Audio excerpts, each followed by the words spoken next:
Welcome everyone to our first built-in webinar of 2023, and it's good to see you all, and I hope everybody's off to a happy new year.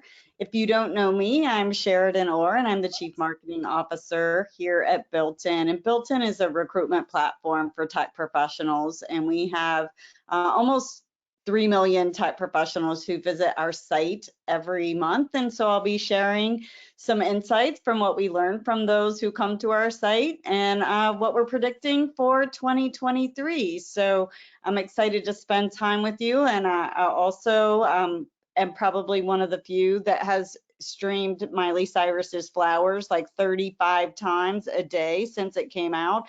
I don't know who's with me.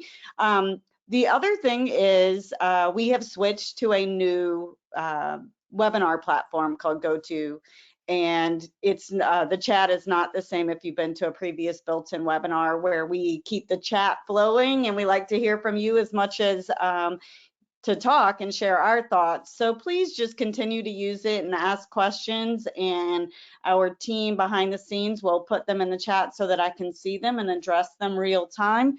Plus, I always like to hear what you're seeing out there as practitioners. So this obviously is what we're seeing in our data, and obviously I talk quite a bit to many of you.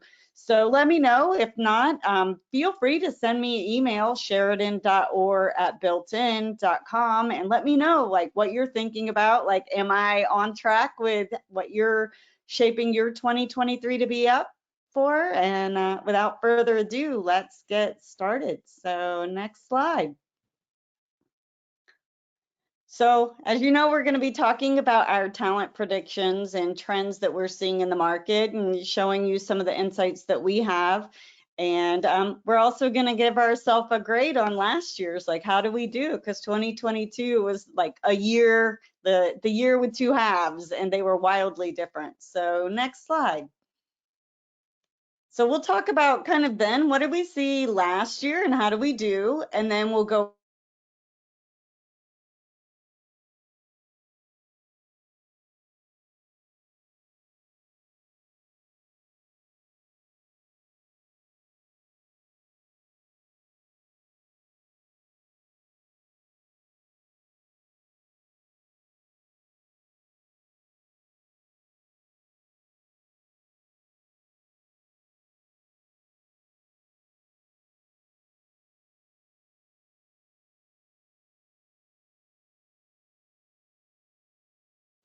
Next slide. Can you hear me? Am I frozen? Do I look good?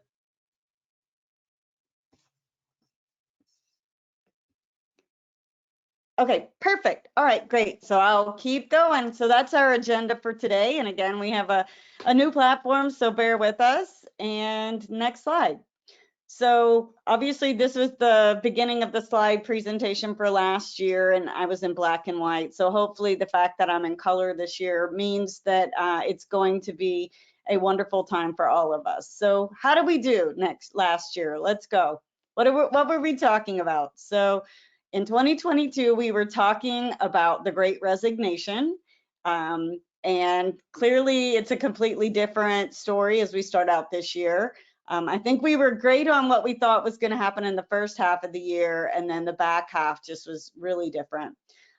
We talked a little bit about pay transparency, and I think at that time it was only Colorado and New York was thinking about enacting pay transparency, or it was coming, and our perspective was that it didn't really matter legislatively what was going to happen because users were asking for transparency in pay, and that continues to be the case. It is the #1 most requested thing that our tech professionals want from companies on our platform. So I think we did okay with that one.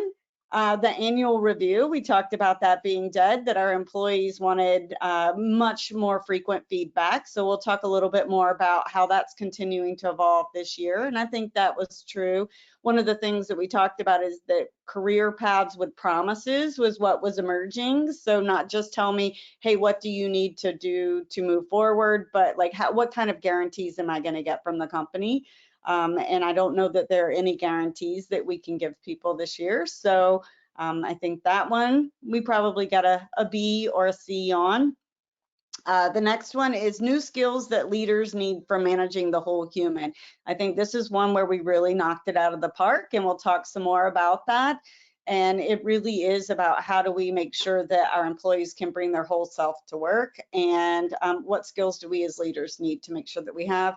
And then DEI was very top of mind. And I think at that point we were saying maybe some of us weren't staffed to execute on what we hoped to achieve, but that the good news was our employees were stepping up and holding each other accountable and doing some great work in ERGs and on the ground and being champions for their diverse colleagues. So I think we got a solid B, maybe even a C, but they were interesting topics, and so let's see how they carry forward this year. So next slide.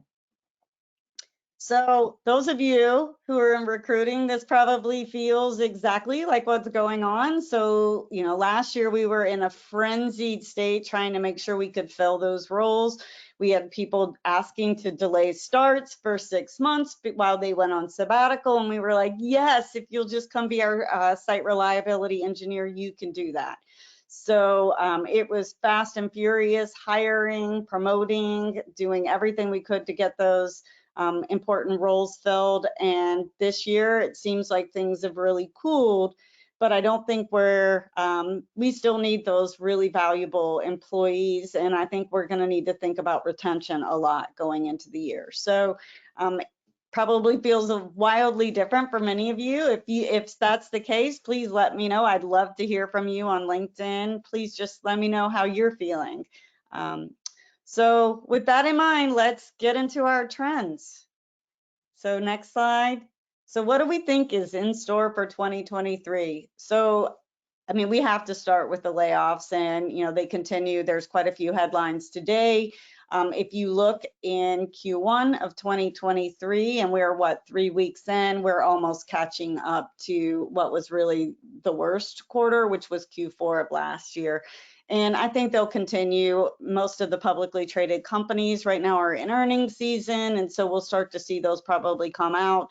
And I think most people who are going to do layoffs are probably going to do them in Q1. So hopefully we'll start to stabilize as we get to the back half of the year. But it definitely is the dominant headline in tech. And I think that's going to lay the foundation for the theme for this webinar is going to be about the great mismatch.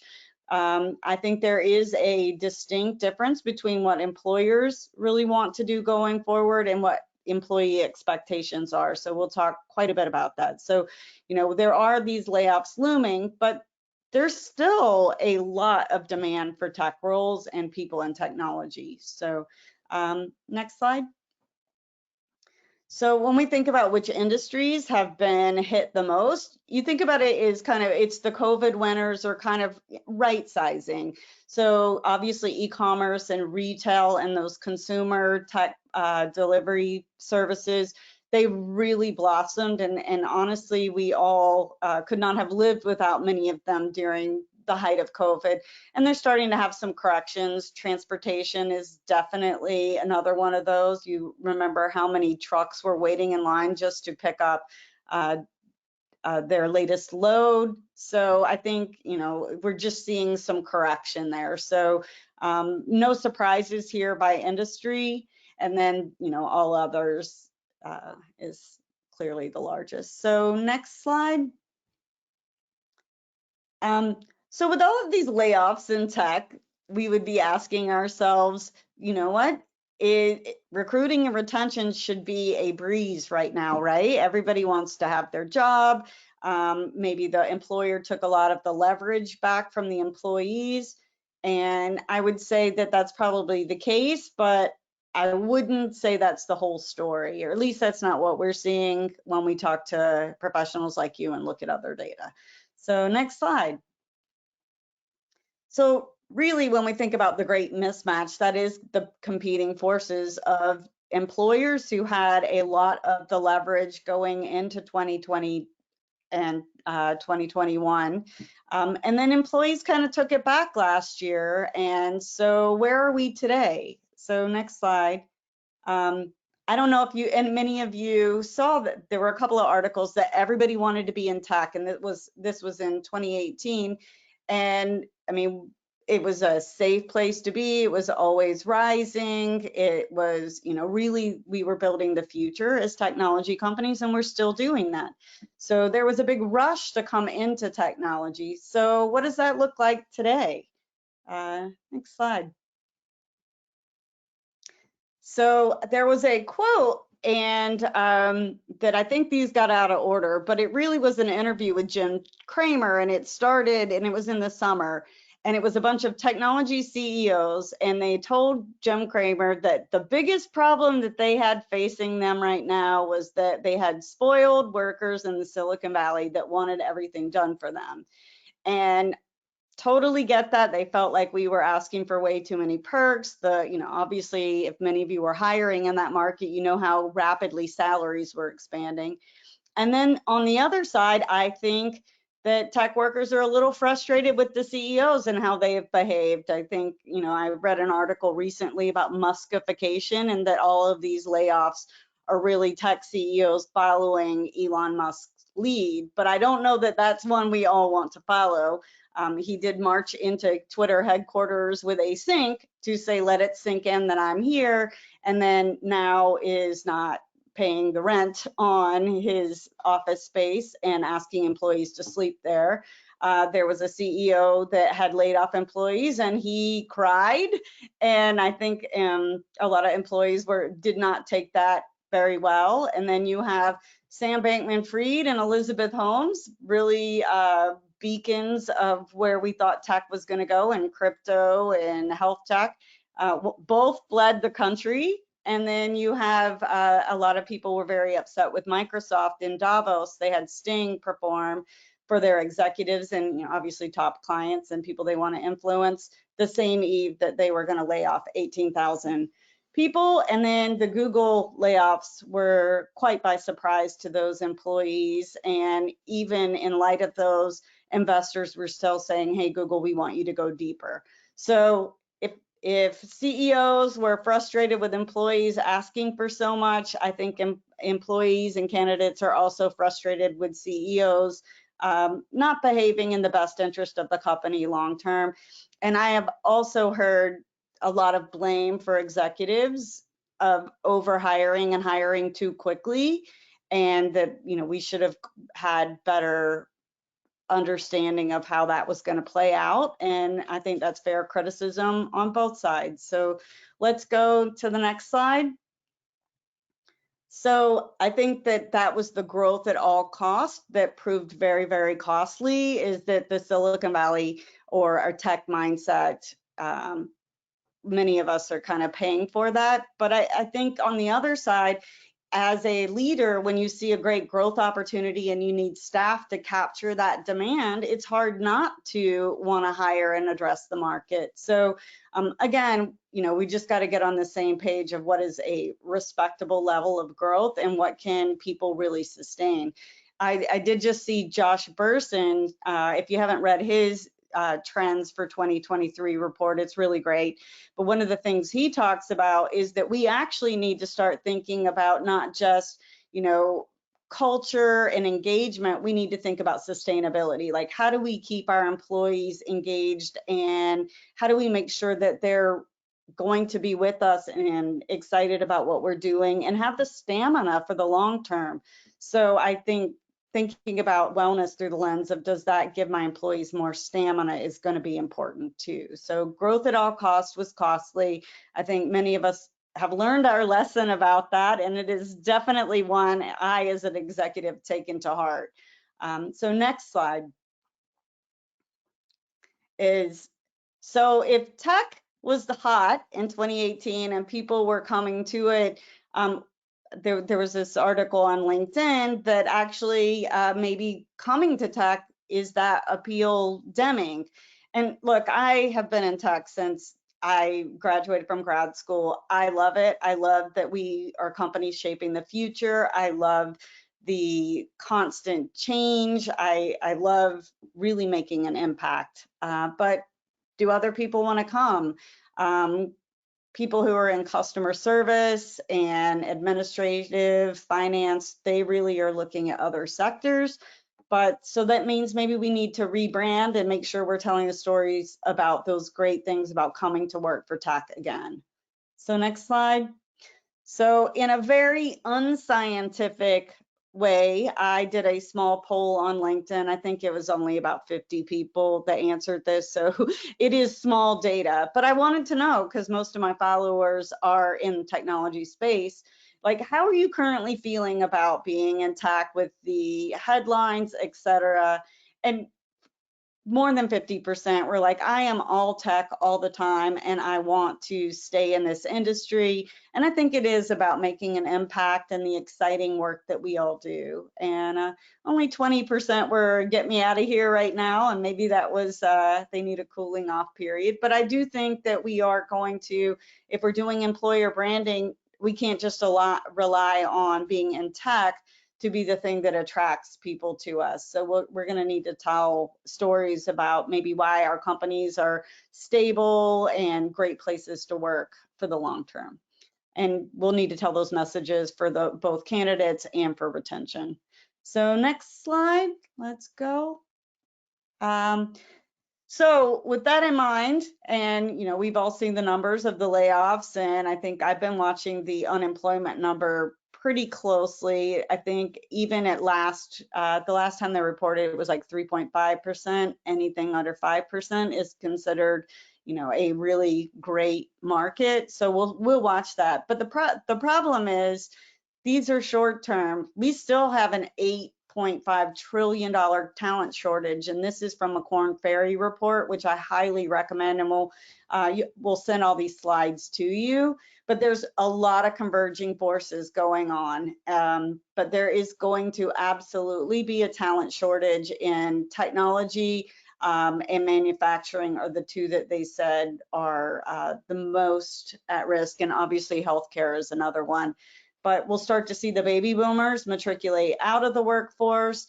And then the younger generations, like, we need to invest in them to make sure that they're able to step into those gaps that we may have. But tech talent is not going anywhere. I really believe that some of the culling of the labor force that we have is short term, because you think about, you are always going to need engineers. You're always going to need software and code and people who support those engineers. And you think about sales, my dad once told me, nothing happens in a business until something gets sold. So those roles are going to continue to be in demand. And so we just need to watch this really closely. So next slide. So, where are the workers going? Like if maybe they aren't thinking about tech, or they're feeling a little bit of trepidation about what's going on with our sector, what's going on with them? And I think this is the thing that people most love about built-in insights, is that we do have so many users, as we call them, but tech professionals who come to our site, and we just learn a lot from them. So what's going on with these workers? So the first thing is, if you have done a layoff, or you're starting to think about downsizing your team, turnover is infectious for whatever reason.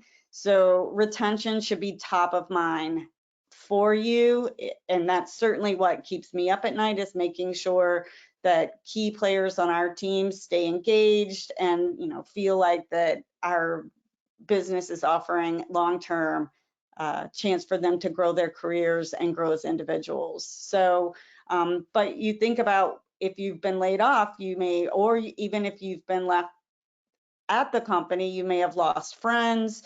You may be angry about how some of the layoffs were transpired. I saw a TikTok where a young lady was traveling to see a client, was working at a company that had been laid off, and all of a sudden she couldn't even book herself to get out of the airport. Credit card didn't work. Travel program didn't work. So those things really do impact the employees that remain. So I'm sure all of you are, but I would just make sure you keep your eye on those that you want to remain, and keep them engaged, and just listen to them regularly. All right, next slide. So one of the things that I have the benefit of is I've been through two of these. I've been through 2008, and I went through .bomb. And what was really interesting in .bomb, which by the way, I'm absolutely convinced I kept my job because I was in a grad program that they forgot about. So if you have grad programs, just pretend like you don't know they're there, and let those people stay. But anyway, I think that a lot of great companies have been born through downturns, and I absolutely love what Cameron Rout put on his LinkedIn is, you know what? We all at Google have severance. We're very, very talented humans. Let's start our own businesses. And I think this is going to be exciting, because it just means more tech companies and more exciting things that are going to be happening. So next slide. I wanted to give you all a few of the companies that were born from since the last downturn. So here's a lot of class of 2008 companies that you may have heard of. And then there were certainly, I think Google was actually one that came from the class of the aughts for .bomb. So there's a lot of upside to downturns. And I think one of the things that I do tell my team is great careers and great companies are actually built in compressed markets, because you have to do more with less. You have to, rise to the occasion. And I think that's, healthy for individuals and companies to, have that compression and see what matters the most. So next slide. So one of the things that we are really seeing is that companies just don't have all the leverage anymore, and I have seen this trend for a while, and I think it just continues. But Gen Z will leave. I mean, it's not like, hey, I don't like this, or I don't like this new policy, or you've given me feedback I don't agree with. They will leave, and they do not have the same level of commitment to a company that maybe previous generations do. And rightly so. I mean, they've been through quite a bit. I mean, if you think about, this is the generation that has seen 2008, they saw 9/11, they've seen, the latest correction, they've been through a pandemic. So, they just have a different life experience. And I think through those things, they've realized that maybe work isn't part of their core identity in ways that other generations have seen. The other thing that has been hard for me to watch is that there has been so much that has fallen on working women, especially those with small children, and they will leave the workforce. And I think many of us have seen that. So we'll just need to make sure we watch those two constituencies and see what we need to do to make sure that we have those, because Gen Z is the future, especially when you think about the retirements that are coming from the baby boomers. So we need to just make sure that this is top of mind despite the headlines of a lot of people leaving tech. So next slide. All right, so baby boomers, COVID spurred actually quite a bit of brain drain, and I know that we've been waiting for the boomers to retire for a long time, but I think they're finally starting to do that. And I just read an article that's 56% of like key leadership positions are actually held by boomers. So we'll talk a little bit about upskilling and reskilling later on in the deck, but this is absolutely critical because you will have some brain drain in your companies. And you know, 31% of all workers still remain to be boomers, and then but you know, they are starting to leave the workforce. So just something to keep in mind. And when you think about that big gap of trillions of dollars in jobs that we can't fill, this is going to be a huge factor. And the other one that I see a lot is, especially in Europe and Japan, is declining populations. So next slide. Yep. Okay. So this is another thing to be thinking about, especially if you're trying to tell your brand story, employer brand story to candidates or existing employees. It used to be that if you went to work for a 9-to-5 job for a large company, you were pretty safe. I mean, there would be some times that maybe there would be, you know, some reorgs, et cetera, but it wouldn't be, you know, a risk to go work for those companies. And now we're starting to see younger generations saying, well, actually, that is risky. And now not only is it is risk that I am not controlling, and I'd rather go work for myself and do freelancing. And I know that many of us followed the side hustle culture very closely for the past couple of years. Well, a lot of people are turning those side hustles into their main jobs. And so we'll just need to watch this. Is this a new way to opt out? And then maybe that's a new way that we need to find the key talent. Is, do we leverage freelancers more? Do we make sure that we use contractors more? And I know that that's a lot of what happened after .bomb, is that a lot of people went to a stronger contractor freelance model. So next slide. All right, so we've got all of these people that are thinking, well, you know what, maybe I'm going to leave the workforce. I've got other opportunities, and there are those that remain behind. And we cannot, I mean, we can't gloss over the fact that they may be having fear and trepidation. And so we want to really make sure that we're circling around them and making sure that they feel not isolated and successful. So next slide. But I do think we've had a traumatized workforce, and you think about it, we are all a sum of our experiences. And you think about what we've been through the past 2 years, you know, a pandemic, we've gone remote, we're going back to the office. There has been massive swings in the market.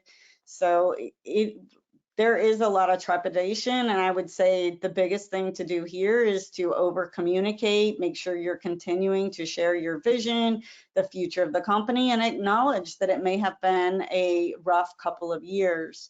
And I do think there is financial pressure on people that maybe hadn't been there before. When you think about inflation, I mean, the whole egg saga, $8 for eggs. So there is a lot of stress on our employees, and so we just need to acknowledge that.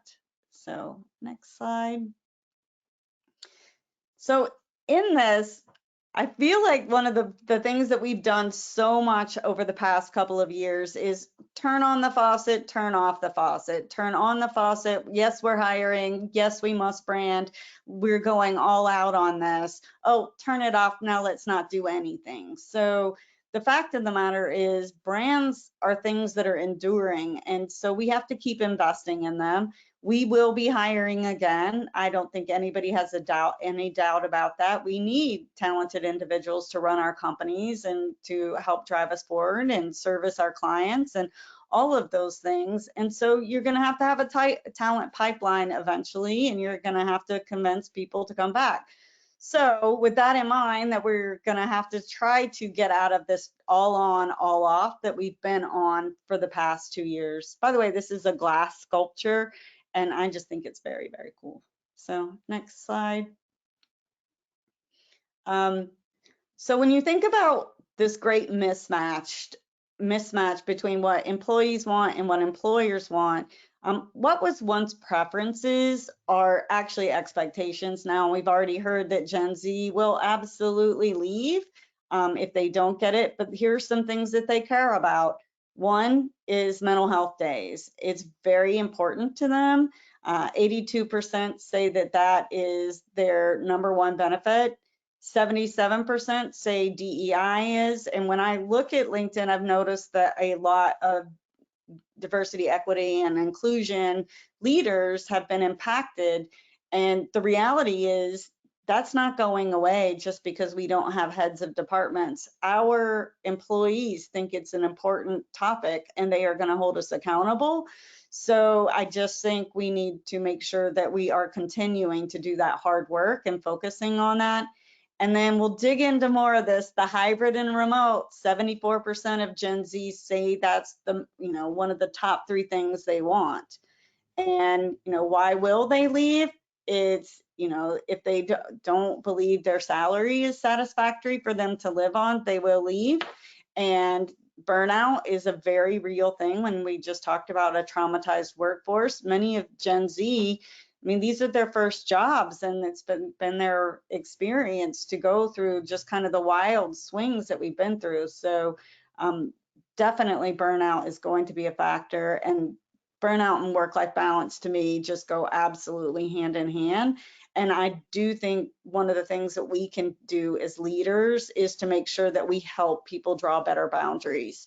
And if you don't have good boundaries like me, we can all work on that together, because it is tough to do, but I am going to really try to model that this year. It's one of the things that I promised myself, because I want to make sure that people realize, you know what, I take that time and I draw my boundaries. So I expect that you should be able to do that too.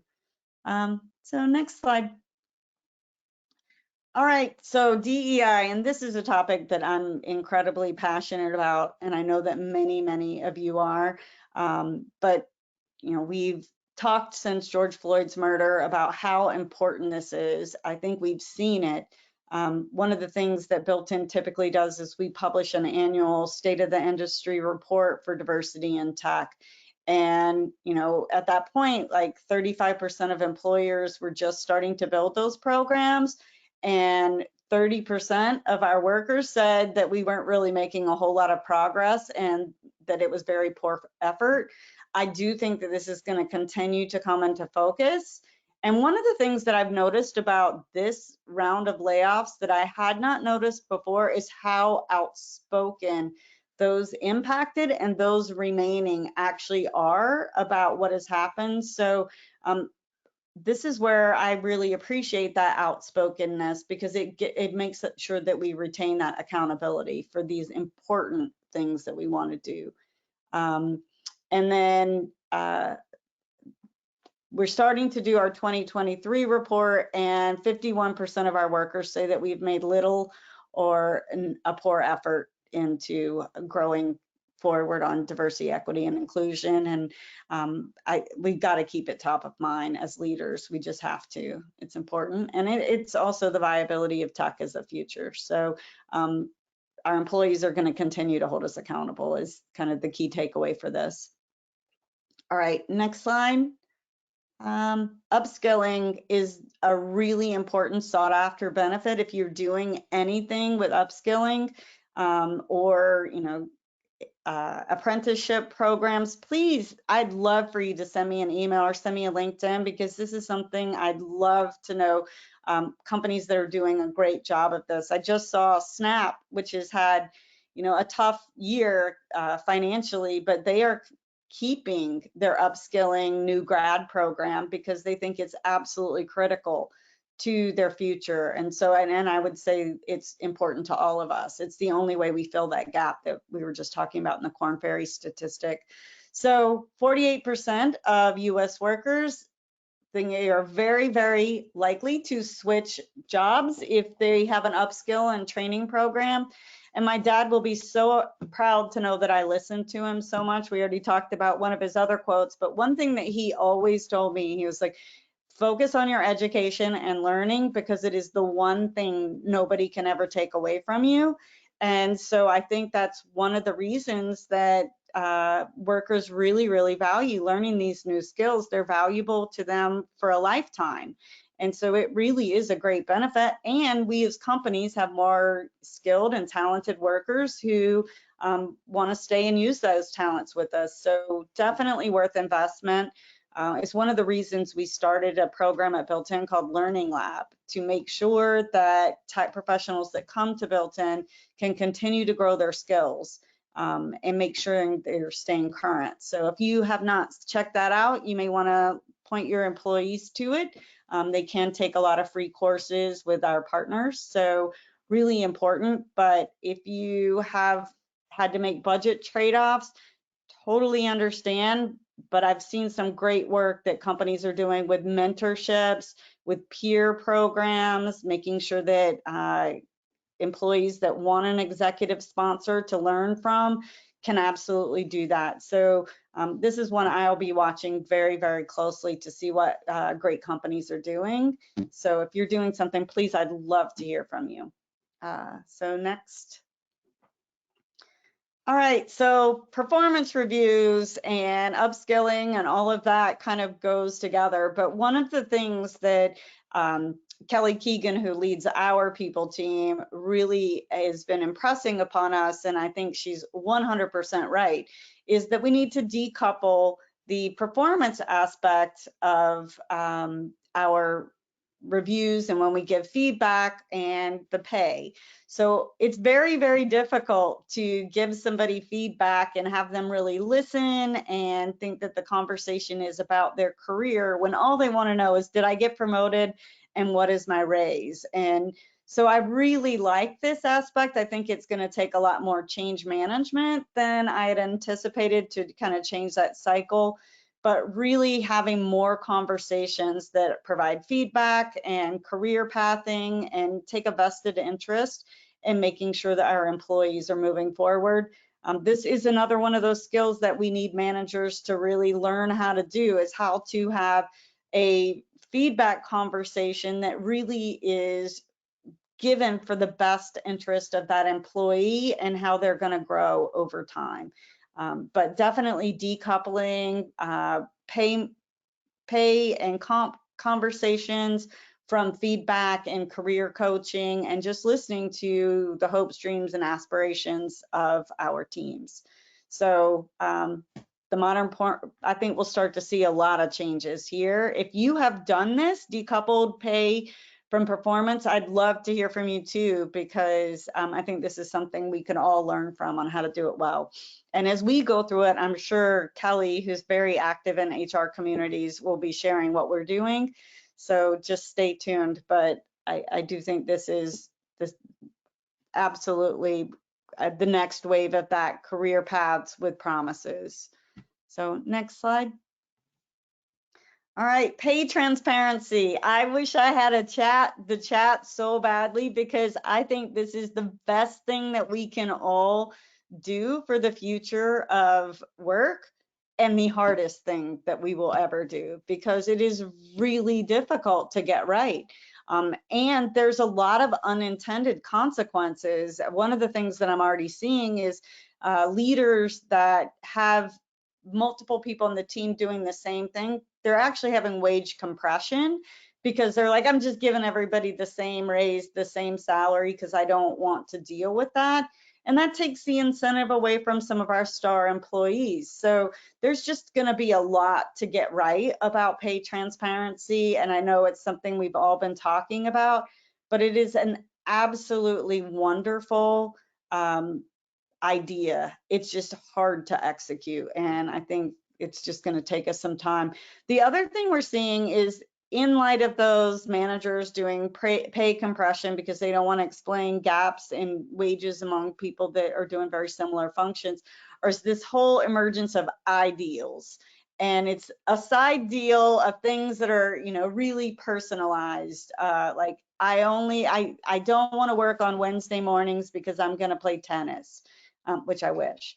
But there is a lot of negotiation that is happening that's not necessarily just around the salary.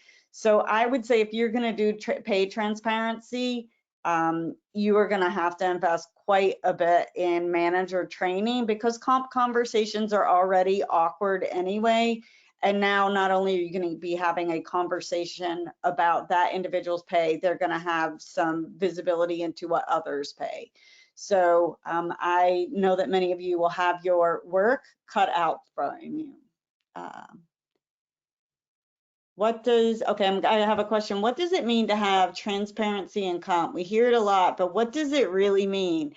I don't know if this is a setup or not, because it does mean quite a few different things to people, but I think it's that there are different waves of it. It is, are we putting the salary on all of our job posting of the range?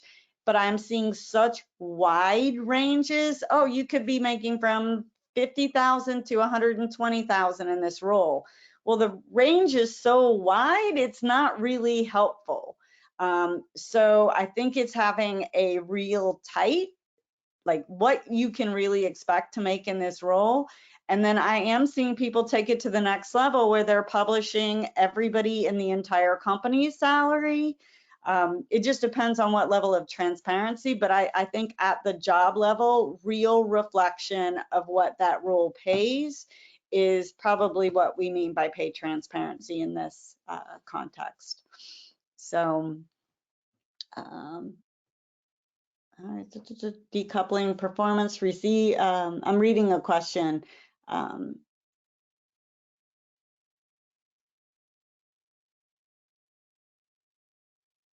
Okay, so this is from Kelsey. How are employees expected to take the decoupling of performance reviews and compensation when most people work because they need the financial aspect of it versus working for fun? I like the idea, but I've struggled with how it will be taken and impact on morale.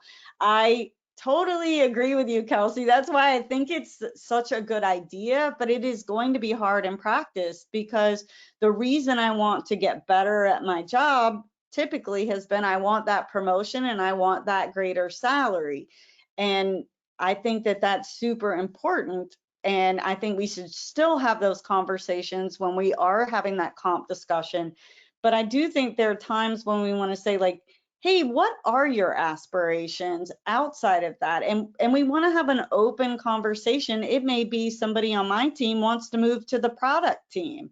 Well, how do we start having that conversation? Okay, well, let me make sure you get invited to more of the product meetings versus, you know, hey, you did these great things, you were a top performer, here's your salary. Like, I would much rather have a career path discussion where we could just be, you know, open about what all the opportunities are versus tying it to your next best action in this role. So I think that's where it's a little different, but I totally agree. And one of the conversations I actually had with Kelly is like, we've actually been programmed the whole time, like, the reason you do well in this class is so you can get an A, so you can get into college, so you can get into grad school, so you can get that job you wanted. So I'm hoping that over time we can start to say, like, what do you want to be better at? Do you want to be better at presenting? Do you want to be better at understanding or telling stories with data? Because those are the types of conversation I would like to have in this decoupled meeting. But it's going to be tough. and I will share what we do as we go through it. And if you've been there before us, I would love to learn from you. So next slide.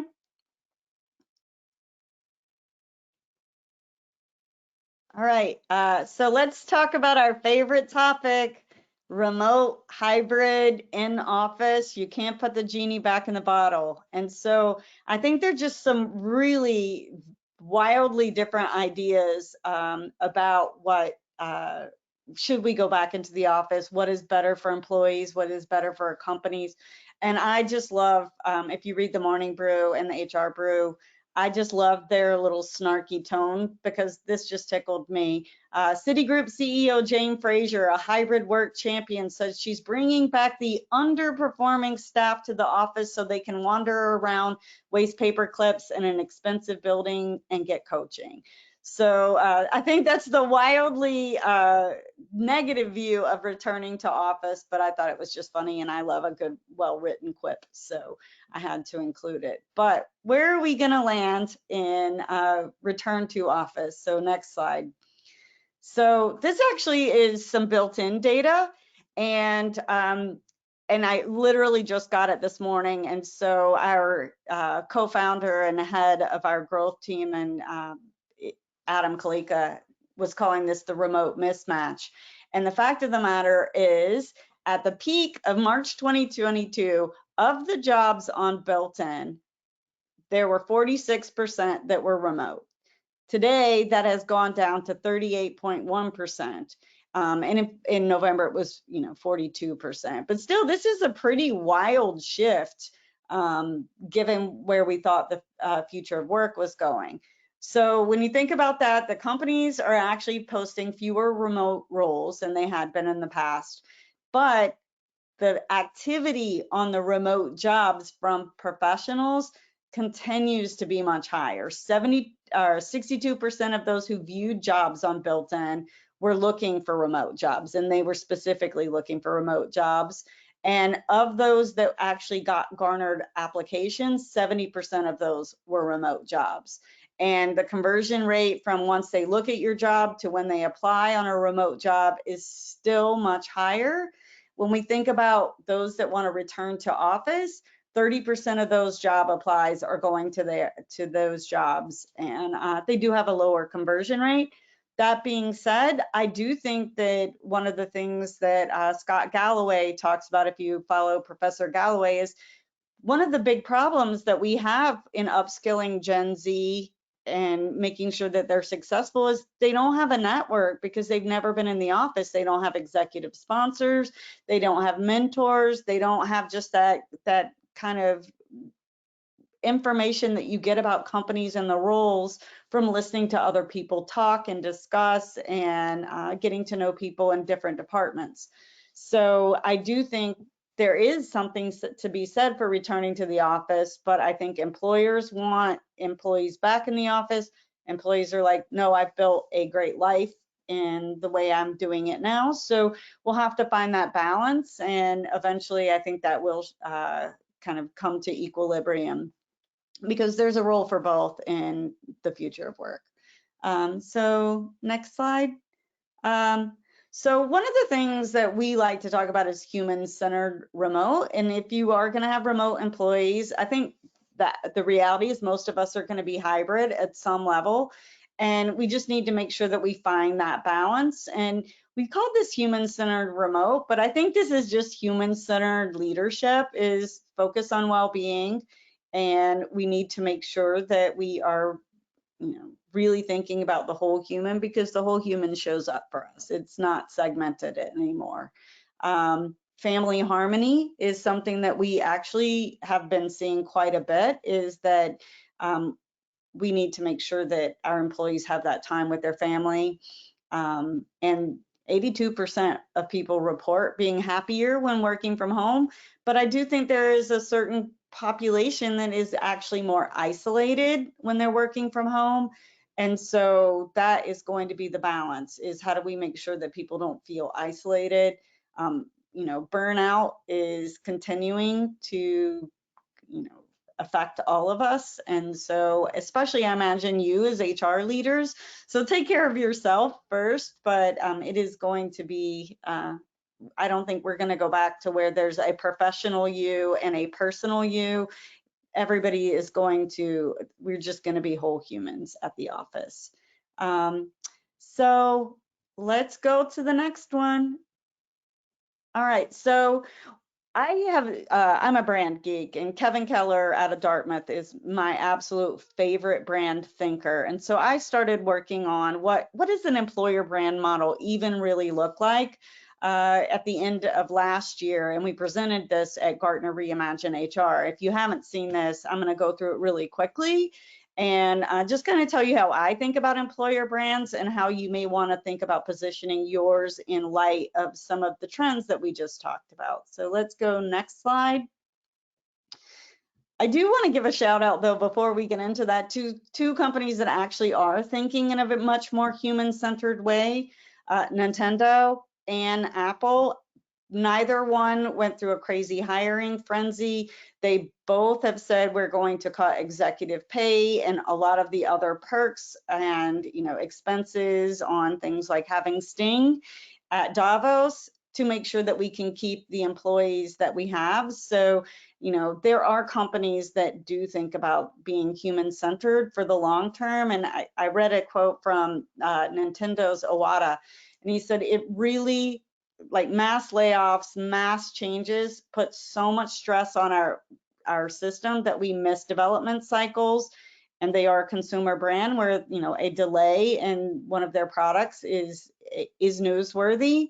And then they also felt like they lessened their customer experience. And then lastly, they did detrimental impact to their culture and employer brands. So as we start to think about the recovery, I think one of the big things that we can all do is like, how do we make sure that we do this in a human-centered fashion for the long term? All right, so now I'm going to get into this model really quickly. Typically, I actually start with vision, but if I'm talking about retention, I'm actually going to end there. So just if we're talking about mostly trying to make sure your brand resonates with those who are still with you, I would start with trust and safety. And that would just be to make sure that you are rebuilding that trust, that you are being absolutely transparent about how the future of the business is, celebrating customer wins in a very authentic way, but rebuilding trust and making sure employees feel safe to give you feedback and let you know what's going on inside of the company. And then making sure that maybe I did see an article this morning that maybe diverse employees had been disproportionately impacted in the recent layoffs, but those that are left behind, we want to really circle around and make sure that they feel safe expressing themselves, and that psychological safety is first and foremost, because we did talk about that there could be some trauma in our workforce, and care and support certainly go with that.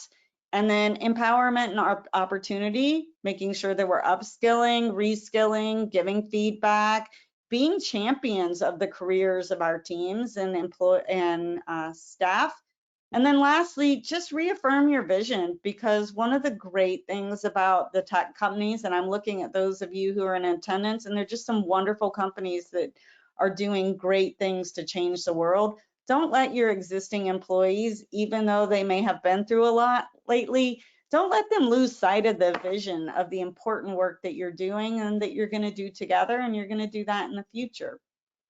So that's how we think about, or at least I think about, a human-centered brand. And we talk about this quite a bit more, and I will share that information with all of you.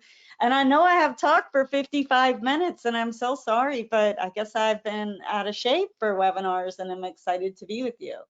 So we'll share the slides with you. If you have any questions, I'd love to hear them. Again, share your topic, like what are you thinking about for 2023? Sheridan.org@builtin.com or LinkedIn. Always love to hear from you. Lastly, and then I'll leave you with just one thing that has given me solace, is that it is the year of the rabbit, and I am no Chinese horoscope guru, but I was told by a dear friend that it is a yen cycle with the rabbit, so it's going to be light and openness and is a much more calmer year that we can all look forward to.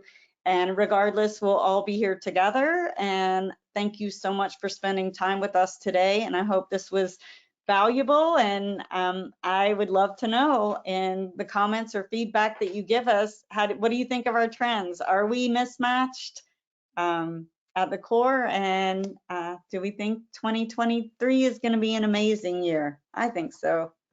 So thank you so much and enjoy your day. Happy New Year.